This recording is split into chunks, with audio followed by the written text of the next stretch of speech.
વિદ્યાર્થી મિત્રો, અત્યાર સુધી તમે જે પેપર ભણતા હતા એ મોટે ભાગે કોઈ કવિ, કોઈ નવલકથાકાર, કોઈ વાર્તાકારે લખેલી વાર્તા, નવલકથા કે કવિતા ભણતા હતા. આ વર્ષે તમે જે પેપર ભણવાના છો એ જરા જુદા પ્રકારનું છે. એ પેપરનું નામ છે લોક સાહિત્ય, અંગ્રેજીમાં જેને folk literature, FOLK folk literature કહે છે તે. એટલે તમારા મનમાં એક સાદો પ્રશ્ન આવી શકે કે અમે આજ સુધી ભણ્યા તે સાહિત્ય અને લોક સાહિત્ય એ બે વચ્ચે ફરક શું? આ પહેલો પ્રશ્ન તમને થઈ શકે. અને બીજો પ્રશ્ન જે થાય કે જો આ લોક સાહિત્ય અમે કદી સાંભળ્યું નથી, અમને એના વિશે કશી ખબર નથી, તો ભાઈ એ તો બહુ અઘરું હોય, એમાં સમજ ના પડે. તો બે વસ્તુ પહેલા હું તમને કહીશ, સાદી સીધી, કે તમે ક્યારેય નવરાત્રિમાં ગરબા સાંભળ્યા છે? તમે ક્યારેય કોઈ વ્રત કર્યા છે? ક્યારેય કોઈ વ્રત કથા સાંભળી છે? કદી મેળાના ગીતો સાંભળ્યા છે? તમે બધા તો વધારે આદિવાસી પટ્ટામાંથી આવો છો, જ્યાં આગળ હોળી એ બહુ મોટો તહેવાર છે. તમે ક્યારેય હોળીના ગીતો સાંભળ્યા છે? તો હવે તમને એવું લાગશે કે હા, આ બધું અમને ખબર છે, અમે સાંભળ્યું છે. લગ્ન થતા હોય તો લગ્નની જુદી જુદી વિધિઓના જે ગીત હોય, આપણે ત્યાં તો બાળક જન્મે એના હાલરડાથી લઈ અને માણસ મરે એના મરશિયા સુધીના ગીત. એટલે એવું કહેવાય કે ફ્રોમ ક્રેડલ એટલે ઘોડિયું, ફ્રોમ ક્રેડલ ટુ ગ્રેવ એટલે કબ્રસ્તાન. તો ઘોડિયાથી લઈ અને કબર સુધીના ગીતો આપણી પાસે તો છે. અને હું તો એવું કહીશ કે આપણી પાસે જન્મ પહેલાના, એટલે કે સીમંત વિધિ જે 7મા મહિને કરવામાં આવે એના ગીતો પણ છે. હવે પહેલો પ્રશ્ન આપણને એ થાય કે દક્ષિણ ગુજરાતના ગામિત ગાય એ ગીત જુદા હોય, વસાવા ગાય તે ગીત જુદા હોય, કુકણા ગાય તે ગીત જુદા હોય, સૌરાષ્ટ્રના લોકો જે ગીતો ગાય તેની બોલી જુદી હોય, ઉત્તર ગુજરાતના ભીલ, પંચમહાલના આદિવાસી ગાય એ ગીત જુદા હોય. તો એનો અર્થ એ કે લોક સાહિત્યને જે તે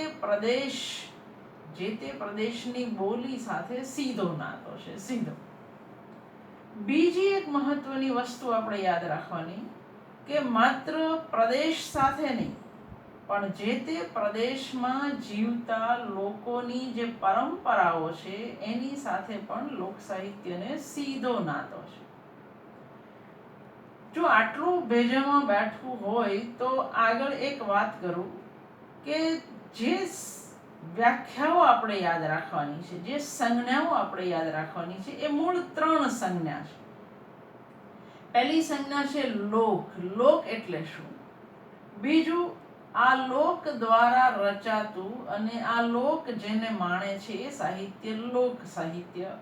અને ત્રીજી સંજ્ઞા છે એ છે લોક વિદ્યા, એટલે કે ફોક, FOLK, ફોકલોર, LORE. ફોકલોર એટલે લોક વિદ્યા. એક વાત આરંભે જ મનમાં સ્પષ્ટ કરી રાખજો કે જે શિષ્ટ સાહિત્યથી તમે પરિચિત આજ સુધી છો એને વાંચવા માટે તમારી પાસે એક લિપિબદ્ધ સાહિત્ય છે, તમારી પાસે છાપેલું એક પુસ્તક છે, કાગળ છે, કશું પણ. જેને હું તમે લોક સાહિત્ય તરીકે હવે ભણવાના છીએ, એ જ્યારથી ભણેલાઓએ એને સંપાદિત કરવાનું શરૂ કર્યું એના પછી લિપિબદ્ધ થયું એ અલગ વસ્તુ છે. બાકી એ લિપિબદ્ધ સાહિત્ય નહોતું. એ કંઠોપકંઠ અને કર્ણોપકર્ણ પ્રસરતું સાહિત્ય છે. કંઠોપકંઠ એટલે શું? એક જણ ગાય, બીજો સાંભળે, એ બીજે લઈ જાય, ત્રીજો સાંભળે, તો આ છે કંઠ. ગળાથી, જીભથી પ્રસાર પામતું સાહિત્ય. માત્ર ગળું ન ચાલે, કર્ણ, કાન પણ જોઈએ. તો કંઠોપકંઠ, કર્ણોપકર્ણ એટલા માટે એને કહીએ. આ જે લોક સાહિત્ય છે એ લોકોનું સાહિત્ય છે, લોકો દ્વારા રચાતું સાહિત્ય છે અને લોકો માટે રચાતું સાહિત્ય છે. એટલે એવું કહી શકીએ આપણે કે આ સમૂહનું સર્જન છે. કોઈ એક વ્યક્તિની સંવિતિ એની સાથે જોડાયેલી નથી. સમૂહની ઉર્મિઓ, જેને સંઘ વત્તા ઉર્મિ, સંઘોર્મિનું સાહિત્ય કહેવાય, એ લોક સાહિત્ય છે. હજુ આપણે આગળ જઈએ કે જે રીતે શિષ્ટ સાહિત્ય આપણે જે ભણ્યા એનું જે મુખ્ય પ્રયોજન હતું એ તમે ભણતા હતા. તમને યાદ પણ આવશે કે આનંદની પ્રાપ્તિ એ એકમાત્ર એનું મુખ્ય પ્રયોજન હતું. તમે ટીવાયમાં જે ભણ્યા છો ને, યશસી અર્થકૃતે વ્યવહાર વિદે શિવેતર રક્ષતે, આ એ જ વાત છે કે અહીં આગળ આનંદ સિવાયનું કોઈ પ્રયોજન મહત્વનું નહોતું. પણ લોક સાહિત્યની અંદર પ્રયોજન મોટે ભાગે પહેલેથી નક્કી હોય છે. એટલે કે પૂર્વ પ્રયોજન જે શિષ્ટ સાહિત્યમાં ના હોય. કાં તો તમારા ઘરમાં લગ્ન છે એટલે તમે લગ્ન ગીતો ગાશો, કાં તમે વ્રત કર્યા છે એટલે વ્રત કથાઓ કહેશો, નાગ પાંચમ હશે, શીતળા સાતમ હશે, 16 સોમવાર હશે, કે પછી જયા પાર્વતીનું વ્રત હશે, અથવા તો તમે મેળામાં ગયા છો, અથવા તો નવરાત્રી છે એટલે ગરબા ગવાતા હશે. ટૂંકમાં કોઈને કોઈ પ્રયોજન જે પૂર્વ નિર્ધારિત છે, પહેલેથી નક્કી છે, એવા પ્રયોજન માટે મોટે ભાગે લોક સાહિત્ય આપણે લોકો સુધી પહોંચાડતા હોય છે. આનો રચનારો કોણ? તો કહેવાય કે લોક સમૂહ, જેનો કોઈ એક સર્જક હોતો નથી. એટલે અજ્ઞાત એવું આપણે નહીં કહીએ.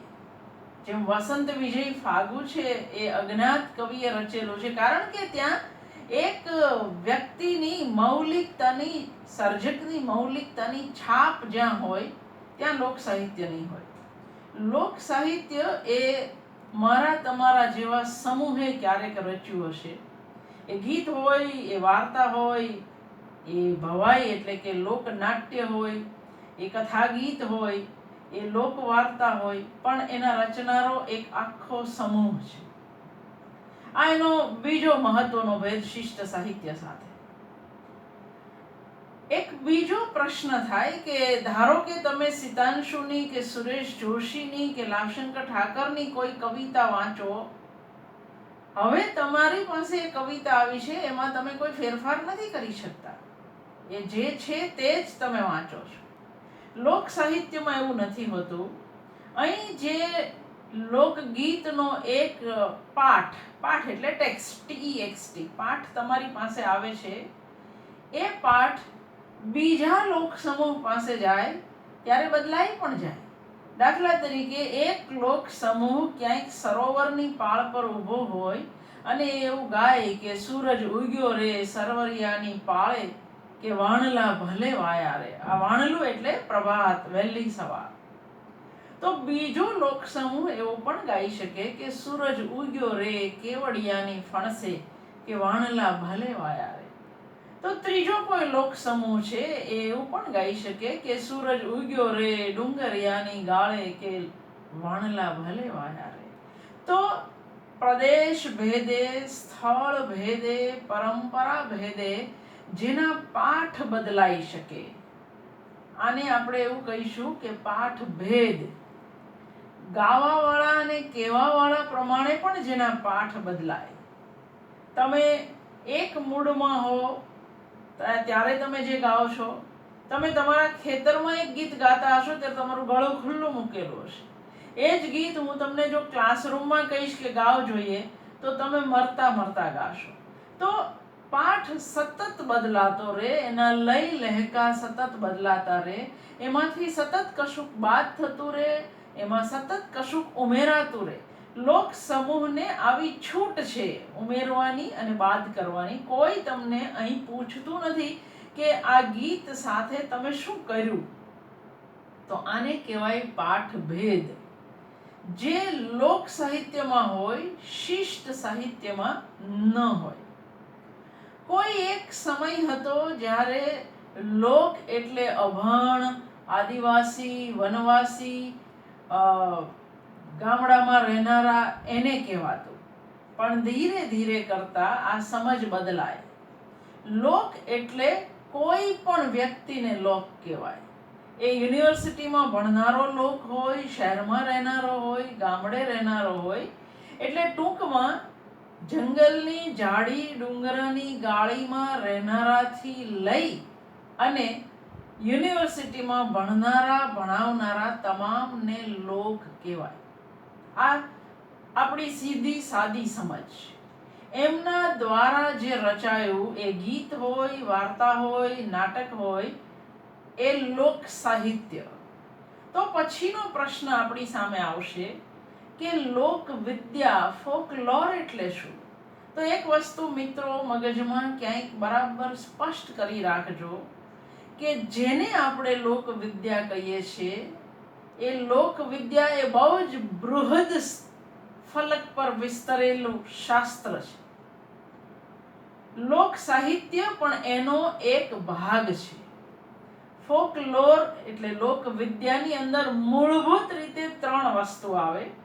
એક, લોક વિશ્વાસો અને લોક પરંપરાઓ. 2, રીત રિવાજો અને લોક પ્રથાઓ. અને 3, લોક સાહિત્ય. અને લોક સાહિત્ય એટલે શું એ આપણે હમણાં જ જોયું કે જેની અંદર લોકગીત હોય, કથા ગીત હોય, લોકવાર્તા હોય, લોકનાટ્ય એટલે કે ભવાઈ હોય. દરેક પ્રદેશને પોતાનું લોકનાટ્ય હોય.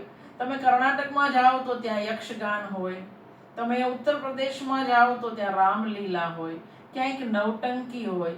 તો પ્રદેશ પ્રમાણે લોકનાટ્યના પ્રકાર બદલાય. ગુજરાતનું લોકનાટ્ય એ ભવાઈ છે. તો જેને હું તમે લોક વિદ્યા તરીકે ઓળખીએ એની અંદર લોક સાહિત્ય ઉપરાંત તમામ લોક કળાઓ આવવાની. તમામ.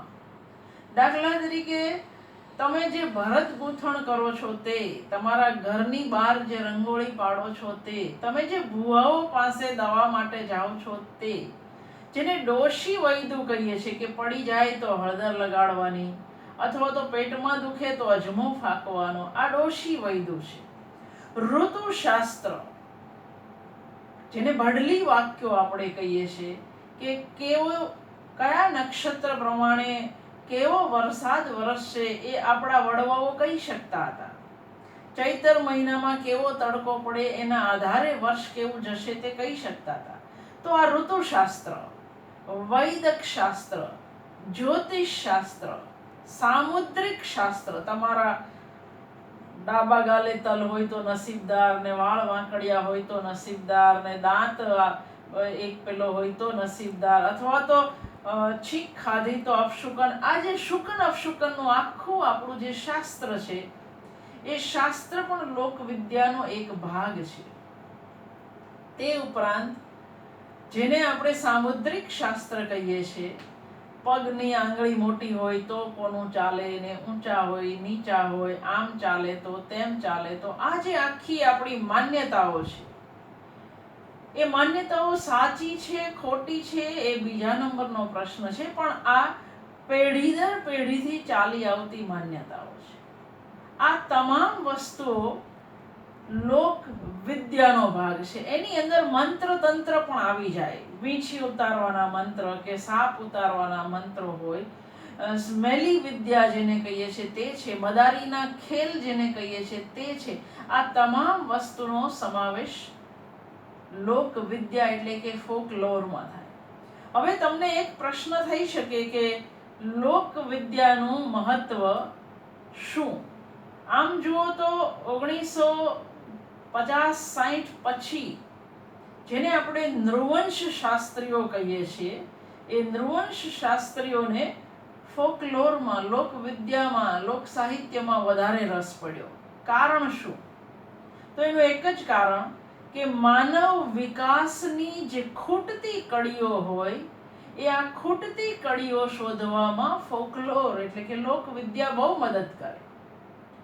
15મી 16મી 17મી સદીનું ગુજરાતી સમાજ કેવો હતો, એના રીત રિવાજો કેવા હતા, એની માન્યતાઓ કેવી હતી, સમાજમાં સ્ત્રીનું સ્થાન શું હતું, આ બધું ધારો કે આપણે જાણવું હોય, આપણે એટલે કે નૃવંશ શાસ્ત્રીઓએ જાણવું હોય અને ઇતિહાસ જો એમાં મદદ ન કરતો હોય તો એને લોકવિદ્યા હંમેશા મદદ કરે. દાખલા તરીકે આપણા લોકગીતની અંદર સ્ત્રીની જે છબી છે, એ સ્ત્રીની છબીને જો ગીતો સાથે આપણે ઉકેલતા જઈએ, વાર્તાઓની અંદર સ્ત્રીઓનું જે નિરૂપણ છે, તો આપણે એક વસ્તુ સમજી શકીએ કે નારી, જેને આપણે અબળા કહીએ છીએ, એવું ખરેખર ચિત્ર હતું ખરું? અથવા તો સ્ત્રીને પરણાવતા પહેલા ઘરમાં કોઈ પૂછતું નહીં એવું જે કહીએ છીએ એ સાચું છે ખરું? અથવા તો સ્ત્રી દબાયેલી કચડાયેલી હતી એ ખરેખર વાસ્તવિકતા છે? આ તમામ વસ્તુઓ મને મારા લોકગીતો, કથા ગીતો અને મારી લોક વાર્તાઓ, ભવાઈના વેશ, એની પાસે જવાથી સમજાય છે. માત્ર સમજાય છે મને એવું નહીં, જે નૃવંશ શાસ્ત્રીને આ કડીઓ ખૂટે છે એ ખૂટતી કડીઓ એ એના દ્વારા પૂરી પાડે છે. દાખલા તરીકે તમે એક ઉદાહરણ જુઓ કે એક ગીત હોય જેની અંદર સ્ત્રી, છોકરી એવું કહેતી હોય કે દાદા હો દીકરી વાગડ ના દેજો હો સઈ, વાગડની વડિયારી સાસુ દોયલી રે. તો એનો અર્થ કે આ દીકરી કહી શકતી હતી પિતાને કે મને આવા પ્રદેશમાં ના પરણાવતા. અથવા તો એક નીચો તે વર ના જોજો રે દાદા, નીચો તે નીત ઠેબે આવશે, એક ઊંચો તે વર ના જોજો રે દાદા, ઊંચો તે નીત નેવા ભાંગશે, એક કાળો તે વર ના જોજો રે દાદા. તો આ કાળો નહીં જોતા, નીચો નહીં જોતા, ઊંચો નહીં જોતા, અભણ નહીં જોતા, તો છોકરી પિતાને કહી શકતી હતી. સપનાઓનું, ઓરતાઓનું જગત આ ગીતોની અંદર પ્રગટ થાય છે. વધારે ગીતો સ્ત્રીઓ દ્વારા ગવાયેલા કેમ મળે છે એનો એક જવાબ શોધવો હોય તો પણ મળે. શા માટે આપણે ગીતો ગાઈએ? તો જે શ્રમ છે એ શ્રમને ભૂલાવવા, જે પીડાઓ છે, જે દુઃખ છે એને ભૂલાવવા માટે મોટે ભાગે માણસ જાત ગીતો પાસે જતી, વાર્તાઓ પાસે જતી. આ એ સમય હતો જ્યારે તમારી પાસે ફિલ્મો કે મોબાઈલ કે એવા કોઈ મનોરંજનના સાધનો નહોતા અને એટલા માટે આ લોક સાહિત્ય એ સૌથી મોટું મનોરંજનનું સાધન હતું એ સમયે. તો દળતી વખતે, વાળતી વખતે, વાવણી કરતી વખતે, પાક કાપ વાઢતી વખતે આ પ્રજાએ ગીતો ગાયા છે શ્રમને ભૂલાવવા માટે. અને એટલે વધારે ગીતો સ્ત્રીઓના મોઢે ગવાયેલા છે. હા, એક વખત એ સ્ત્રી દ્વારા ગવાય પછી આપોઆપ જ એ આખા સમાજનું, કારણ કે અહીં તો ગાય તેનું ગીત એ એનો પાયાનો નિયમ છે. તો આજે હું માત્ર તમારી સાથે આટલી જ વાત કરવાની છું. વ્યાખ્યાઓ આપણે આવતા અઠવાડિયે જોવાના છીએ કે જે લોકો દ્વારા રચાય છે, જે સમૂહનું સર્જન છે, જેનો કોઈ એક રચનારો હોતો નથી, એ લોક સાહિત્ય. જેના પાઠમાં કોઈ પણ વધારો કે ઘટાડો, ઉમેરો કરી શકે છે તે લોક સાહિત્ય. જેનું પ્રયોજન પૂર્વ નિર્ધારિત હોય છે, જેનો કોઈ એક અફર, એકમાત્ર પાઠ નથી હોતો, એ લોક સાહિત્ય. જે લોકોનું મનોરંજન કરે છે અને લોકના સમૂહ દ્વારા રચાય છે, જેની અંદર મૌલિકતા નથી હોતી, જે સમૂહની ઉર્મિઓનો પડઘો પાડે છે, એ લોક સાહિત્ય. આજ પૂરતી આટલી સ્પષ્ટતા કાફી છે. લોક એટલે શું, લોક સાહિત્ય એટલે શું, અને લોક વિદ્યા જેની અંદર લોક સાહિત્યનો સમાવેશ થઈ જાય છે, એ લોક વિદ્યા. આગળની વાત હવે પછી.